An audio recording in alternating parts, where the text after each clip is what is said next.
Viewer discretion is advised.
Chapter 8 Reconciled.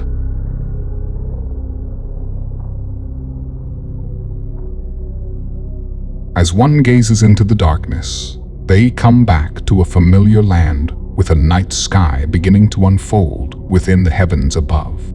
And this, depicting the state of transition, so too goes the plot, persisting with madness just below, as Kit and Trevor make their way through the darkening countryside of Japan.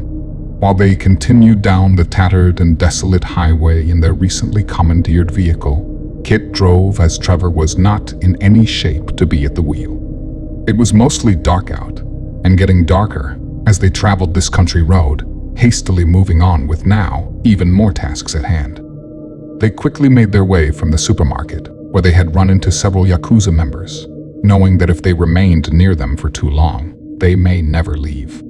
Kit was also smart enough to know that soon the shock would wear off of these post-apocalyptic gangsters' minds from the most recent events, such as Kit having ended Haruto's reign by putting a bullet through the back of his head, becoming their newest leader herself, a hostile takeover she had never desired. Once this took place, she also knew that once this shock was shook, they would eventually eliminate their new leader, who never had any blood ties with their clan to begin with. However, before the shock in question even began to shake, and there was time for the Inagawa Kai to consult their standards for succession, she quickly took advantage of the current show of servitude sent her way. So a trade, consisting of a vehicle, a decent amount of supplies, and a readied vessel at an ocean port a few hours away for a position as the newest leader of this Yakuza faction, quickly began taking place. Of course, not looking a gift horse directly in its mouth, Trevor and Kit found it rather tempting to expedite their tearful departure from their new friends, skipping right past any heartfelt goodbyes, getting out while they still could. Moments after they departed, Kit looked over at Trevor, who held his hand to his chest.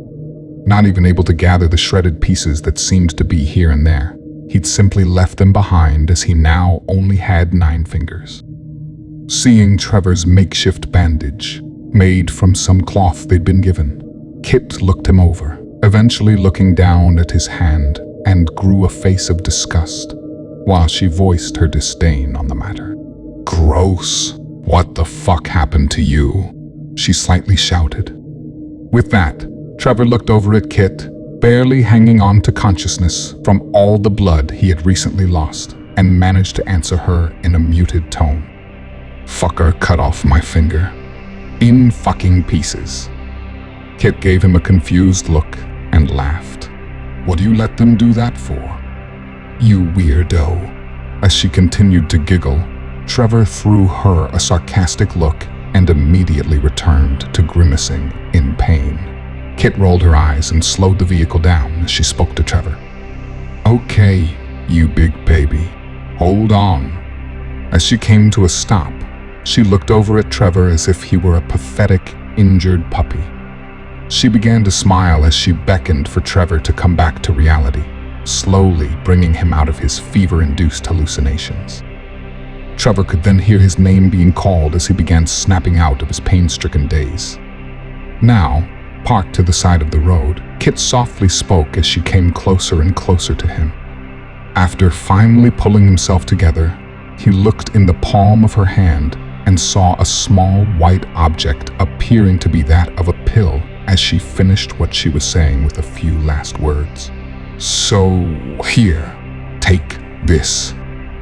Trevor passed the pill through his mouth, but he could not taste a thing as his fever was rapidly taking over. He looked over to her, and while he knew she was close, she seemed miles away. He knew that it was just a severed finger, but what he didn't realize was that onset from not properly handling the wound, coupled with the loss of blood before Kit rescued him, shock had begun to set in. And as voices echoed about in Trevor's ears, the two carried on a brief conversation. Trevor questioned her medical advice, not sure what she just had him swallow. Somewhat succumbing to the fever, hallucinations still came and went as he slurred his words about. "Was that for the fever?" he asked, sounding like one would sound after having their first stiff drink. Kit then grew a bleak face as she looked at the floor with deep sadness in her eyes. "Trevor, that wound is badly infected. You're dying, Trev. I just made it happen faster. Now the pain will go away." Trevor looked at Kit and didn't seem to mind. In fact, he just felt bad. He had let her down. So he tried to at least be positive for her. Again, slurring his words, while trying to articulate himself with hand gestures, he did his best to calm his worried partner as he attempted his hand at an uplifting speech, verbally stumbling about the entire way. "Everything is going to be just fine. You did what you had to do. I'm sorry that I let you down." Just then, he was interrupted as Kit looked at Trevor sarcastically. "Are you quite through? Men are such drama queens.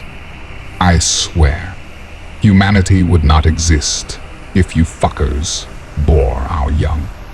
At that very moment, Trevor looked up at her confused as he posed a question that seemed to come together without even thinking it through.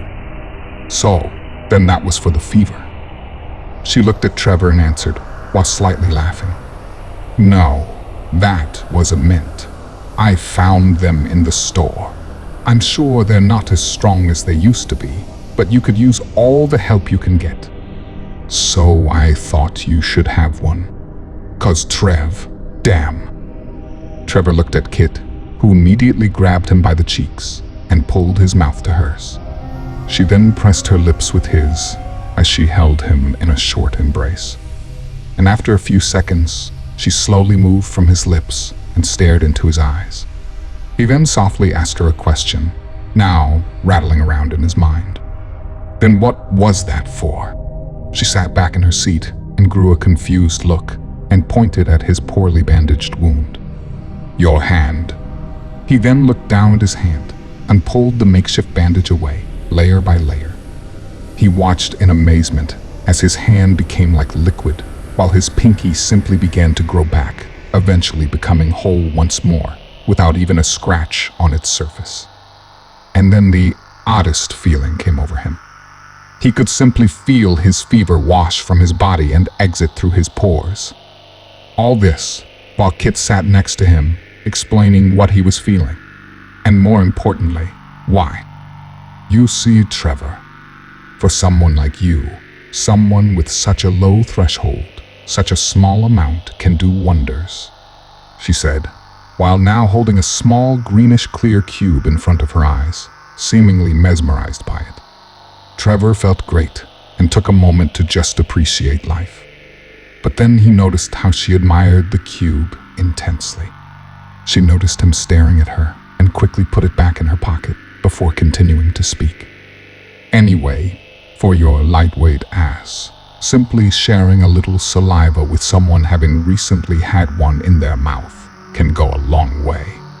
As her words proved true, Trevor felt amazing, like nothing had ever happened. He looked over at Kit and couldn't help himself. He flashed her his best childlike grin as they both shared a small laugh together. And that was the moment that Trevor felt as if he now understood Kit's persistent, happy-go-lucky demeanor.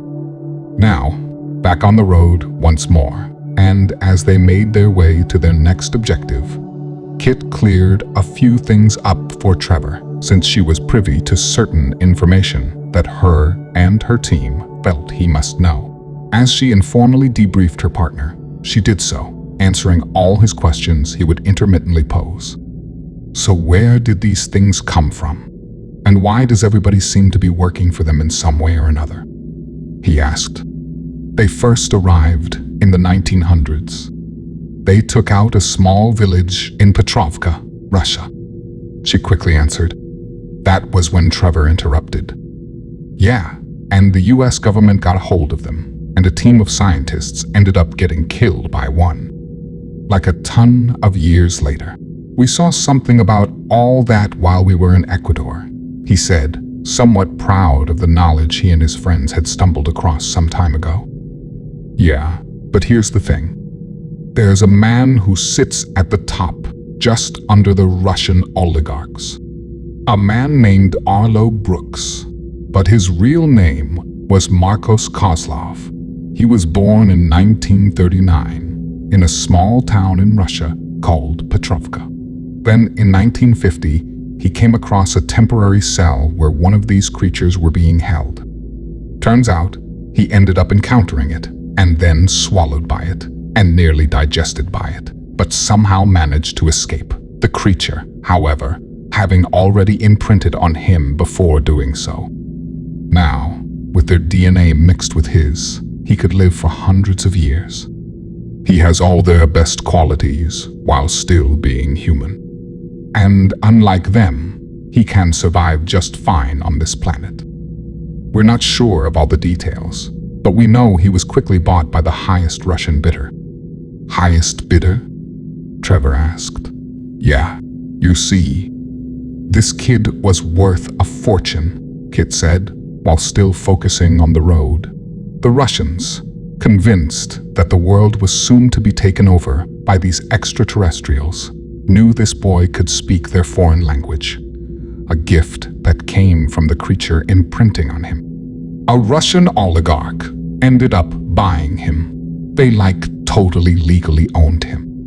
And ownership of little Marcos has been passed down generation over generation. A trophy to the Kremlin's closest and most trusted oligarchs. A study of his history shows us that he was always controlled. Even though his powers are great enough for him to easily claim himself emperor over them, they have always controlled him.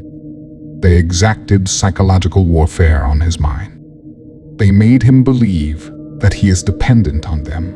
Eventually, they had him covertly moved to the United States and had him accepted into their military, where his only mission was to climb its ranks.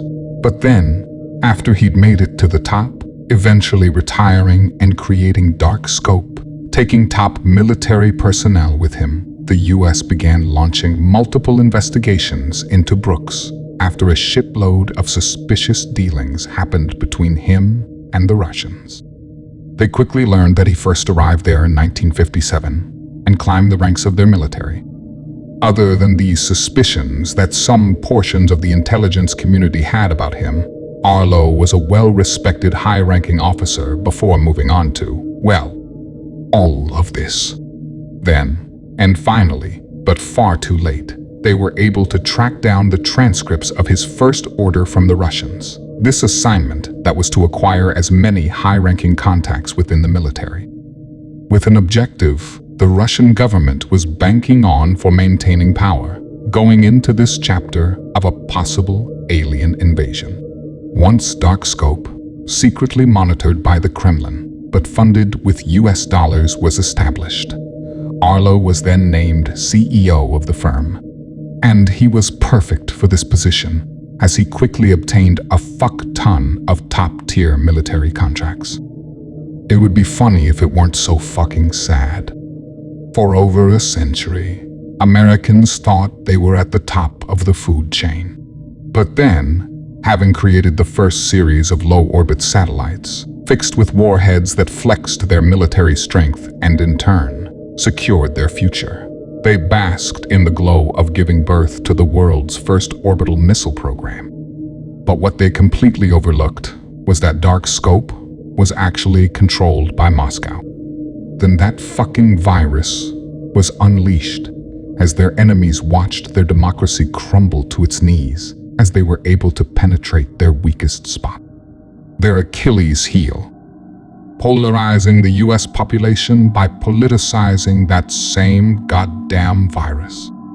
Once America was practically in shambles, in the midst of civil unrest, and on the brink of civil war, they simply gave the 50 states a small nudge by parking large warheads along either coast. Come to find out, they weren't even armed. Then they sent false launch codes, gladly allowing the Pentagon to intercept them, knowing they'd be interpreted as valid. From there, all they had to do was wait. And sure enough, they received the codes sent to Dark Scope from the Pentagon, handing Arlo and his firm the only key to activate the American-made missile system. But controlled by its Russian rivals, the launch codes were quickly rearranged to instead allow the warheads to shower the entire globe, immediately displacing all communications and missing altogether the advancing Russian military, then docking American shores. Moscow took out the entire fucking world, and they didn't even have to give one single order. Trevor stared out the window, attempting to absorb all the new information he was hearing. He could not make sense of some things, but was sobered by the things that did make sense. Nevertheless, she continued. Anyway, after that, the American military, hardly able to communicate properly as radio towers were stretched thin, were split on what orders to follow. Orders passed down by generals backed by the government, or orders passed down by generals in the pocket of Arlo Brooks. It didn't take long for Russia to gain control over the entire continent. Trevor then looked over at Kit, trying to follow the crumb trail she was leaving behind for him, knowing that it must lead somewhere, and ask his next question. So, they did all this just so they could turn a large population of its own species into cattle? But that's when she threw an awkward grin to Trevor as she continued to speak. I guess the visitors became enamored with the cuisine here on Earth. The Russians had no idea that they would become ranchers of human cattle. They were merely trying to remain in control. In fact, most of them today are still in the dark. To them, this is still just a war. As for the ones at the top, within Russia and China, along with some other smaller allies of theirs, it's just a means to an end. This arrangement with the visitors, even with such a sinister twist, is still just a means to an end. A type of peace treaty, you might say. They keep a steady supply of human meat. They resume control of the planet. This allowed the Russians and the Chinese to systematically take over the entire globe. At least, that's the best theory any of us have come up with. An agreement to harvest the human race, just to remain in control. Trevor was feeling a little out of his element, and felt he needed a slight pinch to his arm as he attempted removing himself from this bizarre dream. He began to think of how ruthless these regimes were. How ruthless Arlo was. How ruthless Thomas was. But then, thinking of Thomas caused Trevor to pause as he followed up his momentary silence with a thought filled with worry. Look, I know this is much bigger than any one person, okay? I get that. But you need to understand. those two kids back on Darius. They're all I've got left now. How can I trust you that they won't hurt them?" Kit looked over at Trevor and smiled. "Trust me, they're way ahead on productivity. Darius is much more efficient than Earth. Those two kids are good for another decade, at least. Anyway, they think you're dead. To them, they're just another couple of new cattle. They're even going to be well taken care of. Arlo likes his cattle to be stress-free. Produces a much better product in the end. I know it's a deranged way of looking at it, Trev, but they'll be fine. In fact, they're safer as young cattle than anywhere else. You can't get them out of that place anyway until we figure out how to shut it down. It's too risky. We only get ones out that we can be sure will be able to help us in our goals. People like you. And now that we've got you, we're gonna see what they've been hiding in China. That's our first step to saving them. We need to understand their security program. This one program that secures the entire operation on Earth and on Darius. We need to understand the cattle guard. And in China, we have evidence that the cattle guard's security measures are intensified tenfold. They're hiding something big there. Something they don't want us to see. Something they don't want us to get our hands on. Something that we hope can save us. Something that can save your kids. If you saved your little ones now, then for what? To be constantly hunted? To be constantly on the run? We need to end this. It's the only way. We need something big. Something that will be that salvation. And we feel, and I feel, and I know, that that's something, if it exists, it would be heavily guarded. She then looked over to Trevor, said a few more words. We get to this location in China. We save your kids. We save them all. Trevor looked out the window. He was frustrated being separated from Delilah and Caleb, but maybe Kit was right. Perhaps it was for the best. At least they wouldn't be in harm's way. Hopefully, that is. He then sat in silence and pondered these thoughts as he let the next words slip from his mouth effortlessly, as though his part in the dialogue had engaged autopilot. So then, who are we meeting in the Philippines? Without hesitating, Kit dutifully answered her relatively new business partner. He goes by the name Logan. The only way to find him is to go to the Philippines and ask for him. He only communicates by word of mouth. But the Philippines is a big freaking place. You need to know the right areas to look. And you need to know the right people to ask. And you need to ask the right way. But don't worry. That's why you've got me, she said with a smile that quickly faded as she studied the scenery now outside her windshield. I think we're here.